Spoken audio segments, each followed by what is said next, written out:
আসসালামু আলাইকুম ওয়া রাহমাতুল্লাহ।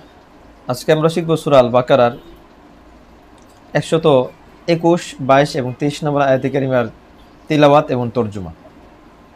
যারা ভিডিওটি দেখা শুরু করেছেন আপনার প্রতি অনুরোধ থাকবে অবশ্যই শেষ পর্যন্ত দেখবেন।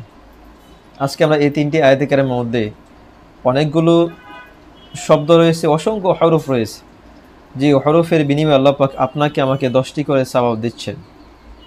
তো হয়তো আমাদের সময় হয়ে উঠবে না, একসময় কোরআন শরীফ দেখে দেখে পড়ার অনেকের আমাদের সময় হয়ে ওঠে না, যেহেতু অনলাইনের মাধ্যমে আপনার সামনে ভিডিওটি আসছে, কষ্ট হলেও শেষ পর্যন্ত দেখার অনুরোধ করছি। তো প্রথমে তিলাওয়াত করে নিচ্ছি, আউযু বিল্লাহি মিনাশ শাইতানির রাজীম, বিসমিল্লাহির রহমানির রহিম। আল্লাযী আতাইনাহুমুল কিতাবা ইয়াতলুনাহু হাক্কা তিলাওয়াতিহি উলাইকা ইউমিনুনা বিহি ومن يكفر به فأولئك هم الخاسرون يا بني إسرائيل اذكروا نعمتي التي أنعمت عليكم وأني فضلتكم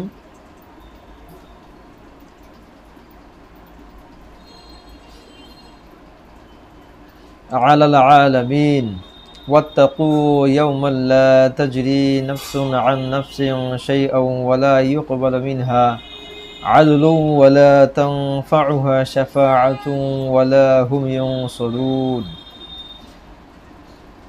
তো কালামুল্লাহ শরীফ হচ্ছে এমন একটি কিতাব,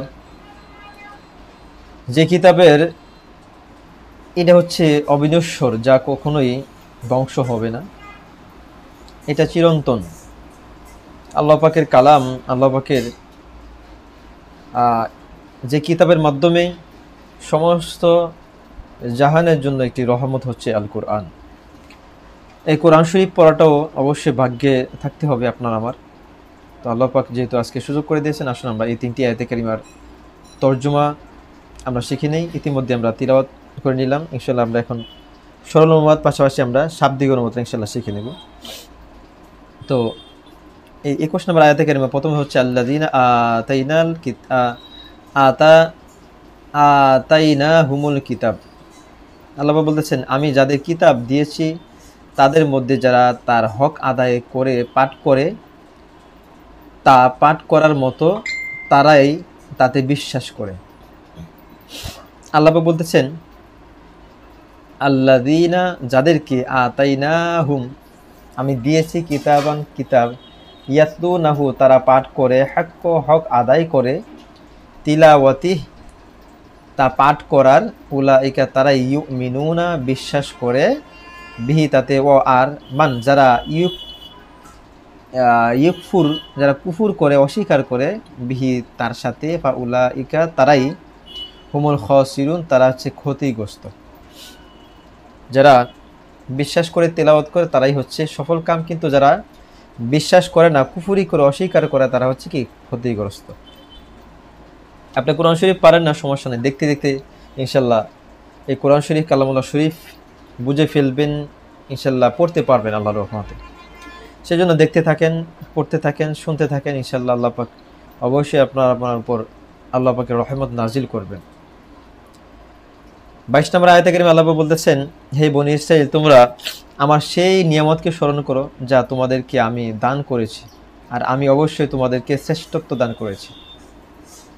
আল্লাহ বলতেছেন, ইয়া বনী ইসরাঈল, হে বনী ইসরাঈল, উযকুরু তোমরা স্মরণ করো, নিয়ামতি আমার নিয়ামত, আল্লাতি যা আনআমতু আমি দান করেছি, আলাইকুম তোমাদেরকে, ও আর আন্নী আমি অবশ্যই, ফাদ্দালতুকুম আমি তোমাদেরকে শ্রেষ্ঠত্ব দান করেছি।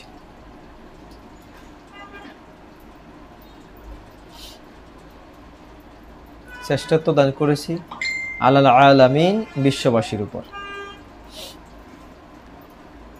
ও আর ইত্তাকু তোমরা ভয় করো, ইয়াউমা সেই দিনের, লা তাজরি উপকার পাবে না, নাফসুন এক ব্যক্তি, আন নাফসিন অন্য ব্যক্তির, এক ব্যক্তি অন্য ব্যক্তি কি কোনো ধরনের উপকার বা সাহায্য পাবে না, শাইআন কোনো রূপ, ও আর লা ইউকবালু গ্রহণ করা হবে না, মিনহা তার থেকে, আদলুন কোনো বিনিময়, ও এবং লা তানফাউহা ফলপ্রসূ হবে না, শাফাআতুন কোনো সুপারিশ, ও আর লাহুম না তারা ইউনসরুন সাহায্যপ্রাপ্ত হবে। তাদের পক্ষে কারো সাহায্য সুপারিশ কোনো ধরনের তারা বন্ধুত্বপূর্ণ আচরণ কারো কাছ থেকে পাবে না। তারাই যারা ঈমান আনে নাই, যারা কুফরি করেছে, তাদের ব্যাপারে আল্লাহ পাক এই সতর্কবাণী বলে দিচ্ছেন। তো সম্মানিত উপস্থিতি এবং প্রিয় শিক্ষার্থীরা, আমরা ইতিমধ্যেই সূরা আল বাকারার শুরু থেকে 1 নম্বর আয়াত থেকে 123 নম্বর আয়াত কারিমা পর্যন্ত আমরা ইনশাল্লাহ অনেকেই মনোযোগ সহকারে শেখার চেষ্টা করেছি। আল্লাহ পাক যেন আপনাকে আমাকে সকলকেই এই কালামুল্লাহ শরীফ যেন শিখতে পারি, জানতে পারি, বুঝতে পারি। এই কালামুল্লাহ শরীফকে নিয়ে যেন আমরা কাল হাসরের ময়দানে আল্লাহ পাকের দরবারে এই আরজি করতে পারি যে আল্লাহ, তোমার কালামুল্লাহ শরীফ আমরা তিলাওয়াত করার চেষ্টা করেছি, তর্জমা জানার চেষ্টা করেছি, শেখার চেষ্টা করেছি, পড়ার চেষ্টা করেছি। আল্লাহ পাক এই উসিলায় হইলেও আমাদেরকে মাফ করুন।